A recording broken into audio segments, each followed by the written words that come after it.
S, ಲಂಚ ಸ್ವೀಕರಿಸುವಾಗಲೇ ಗ್ರಾಪಂ PDO ಓರ್ವ ರೆಡ್ ಹ್ಯಾಂಡ್ ಆಗಿ ಸಿಕ್ಕಿಬಿದ್ದಿದ್ದಾನೆ. ದೊಡ್ಡಬಳ್ಳಾಪುರ ತಾಲೂಕಿನ ಅರಳುಮಲ್ಲಿಗೆ ಗ್ರಾಮ ಪಂಚಾಯಿತಿಯಲ್ಲಿ ಘಟನೆ ಜರುಗಿದ್ದು, ಗ್ರಾಪಂ ಪಿಡಿಒ ನಿರಂಜನ್ ಲೋಕಾಧಿಕಾರಿಗಳ ಬಲೆಗೆ ರೆಡ್ ಹ್ಯಾಂಡ್ ಆಗಿ ಸಿಕ್ಕಿಬಿದ್ದಿದ್ದಾನೆ. ಬಾರ್ ಅಂಡ್ ರೆಸ್ಟೋರೆಂಟ್ನ ಜನರಲ್ ಲೈಸೆನ್ಸ್ ನವೀಕರಿಸಲು 5 ಲಕ್ಷಕ್ಕೆ ಬೇಡಿಕೆ ಇಟ್ಟಿದ್ದಂತೆ ಪಿಡಿಒ ನಿರಂಜನ್. ಅದರಂತೆ 3.5 ಲಕ್ಷ ರೂಪಾಯಿ ಹಣ ಪಡೆಯುವಾಗ ತಗಲಾಕಿಕೊಂಡಿದ್ದಾನೆ ಪಿಡಿಒ ನಿರಂಜನ್. ದೊಡ್ಡಬಳ್ಳಾಪುರದ ನರಸಿಂಹಮೂರ್ತಿ ಎಂಬುವರು ಲೋಕಾಯುಕ್ತರಿಗೆ ದೂರು ನೀಡಿದ್ದು, ನಿನ್ನೆ ರಾತ್ರಿ ಭ್ರಷ್ಟ ಪಿಡಿಒ ಬಂಧನಕ್ಕೆ ಮುಹೂರ್ತ ಫಿಕ್ಸ್ ಮಾಡಿದ್ದರು ಲೋಕಾಧಿಕಾರಿಗಳು. ಎಲ್ಲ ಅಂದುಕೊಂಡಂತೆ ಲೋಕಾಧಿಕಾರಿಗಳ ಬೀಸಿದ ಬಲೆಗೆ ಪಿಡಿಒ ನಿರಂಜನ್ ಸಿಕ್ಕಿಬಿದ್ದಿದ್ದಾನೆ. ರಾತ್ರಿ ದೊಡ್ಡಬಳ್ಳಾಪುರ ತಾಲೂಕು ಪಂಚಾಯಿತಿ ಆವರಣದಲ್ಲಿ ಲಂಚ ಸ್ವೀಕರಿಸುವಾಗ ಅಧಿಕಾರಿಗಳು ಈ ಕಳ್ಳ ಪಿಡಿಒನನ್ನ ಬಂಧಿಸಿದ್ದಾರೆ. ಪಿಡಿಒ ನಿರಂಜನ್ ವಶಕ್ಕೆ ಪಡೆದು ವಿಚಾರಣೆ ನಡೆಸುತ್ತಿರುವ ಲೋಕಾಧಿಕಾರಿಗಳು ಈತನ ಅಕ್ರಮಗಳನ್ನು ಜಾಲಾಡ್ತಾ ಇದ್ದಾರೆ. ಲೋಕಾಯುಕ್ತ ಎಸ್ಪಿ ಪವನ್ ನೆಜ್ಜೂರ್ ನೇತೃತ್ವದಲ್ಲಿ ದಾಳಿ ನಡೆದಿದ್ದು, ಸದ್ಯ ಪಿಡಿಒ ನಿರಂಜನ್ ಆಸ್ತಿ ಪಾಸ್ತಿಗಳ ವಿವರಣೆಯನ್ನ ಕಲೆ ಹಾಕ್ತಾ ಇದ್ದಾರೆ.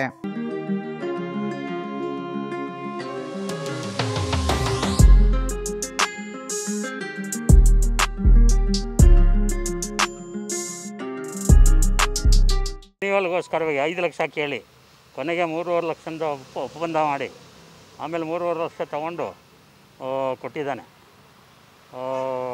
2 ವರ್ಷದಿಂದನೂ ಇವನು ಇದೇ ಕೆಲಸ. ಇಂದು ಅಳಮಲ್ಲಿಗೆ ಪಂಚಾಯಿತಿ ಇವೊಂದು ಇದೇ ಕೆಲಸ. ಬರೀ ದುಡ್ಡಿನ ಮುಂಚೆ ಒಂದು ಸಲ 3 ಲಕ್ಷ ತೊಗೊಂಡಿದ್ದಾನೆ ಕಮರ್ಷಿಯಲ್ ಪೇಪರ್ಗೆ. ಆಮೇಲೆ ಅದಕ್ಕೆ ಮುಂಚೆ ರೆಸ್ಟೋರೆಂಟ್ ಲೈಸೆನ್ಸ್ಗೆ 2.5 ತೊಗೊಂಡಿದ್ದಾನೆ 6 ತಿಂಗಳ ಹಿಂದೆಗಡೆ. ಅದು ಟೈಮ್ ಬಾರ್ ಆಗಿದ್ದಕ್ಕೆ ಮಾರ್ಚಿಗೆ ತಿರ್ಗಾ ಹೊಸದಾಗಿ ಬೇಕಾಗಿದ್ದಕ್ಕೆ ಈ ಥರ 5 ಲಕ್ಷ ಡಿಮ್ಯಾಂಡ್ ಮಾಡಿದ್ದ. 3.5 ಲಕ್ಷ ಕೊಟ್ಟು ಇದು ಮಾಡಿದ್ದಾನೆ.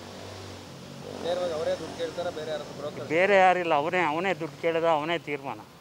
ಯಾರು ಹೇಳಿದ್ರು ಮಾಡಿಕೊಡ್ಲಿಲ್ಲ, ಯಾರು ಹೇಳಿದ್ರು ಮಾಡಿಕೊಡ್ಲಿಲ್ಲ, ಯಾರು MLA ಯಾರು ಹೇಳಿದ್ರು ಮಾಡಿಕೊಡ್ಲಿಲ್ಲ.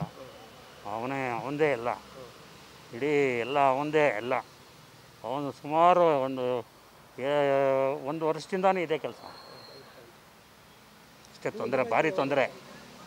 Senior citizen operation, heart operation, open heart surgery 64 ವರ್ಷ ಇದೇ ಕೆಲಸ. ಈ ಕೆಲಸ ಮಾಡಿ ಭಾರಿ ತೊಂದರೆ ಕೊಟ್ಟಿದೆ ನನಗೆ. ಇದು ಬಿಟ್ಟರೆ ನಮ್ಗೆ ಬೇರೆ ಜೀವನ ಇಲ್ಲ. ಇದಕ್ಕೋಸ್ಕರವಾಗಿ ಈ ಥರ ಉದ್ದೇಶಪೂರ್ವಕವಾಗಿ ಮಾಡಬೇಕು ಅಂತ ಹೇಳಿ ಮಾಡಿದ್ದಾನೆ. ನಾನು 2 ವರ್ಷದಿಂದ ಓಪನ್ ಮಾಡೋದಕ್ಕೆ ಪ್ರಯತ್ನ ಪಟ್ಟಿದ್ದೆ. ಅಲ್ಲಿ ಅಬ್ಜೆಕ್ಷನ್ ಆಗಿತ್ತು.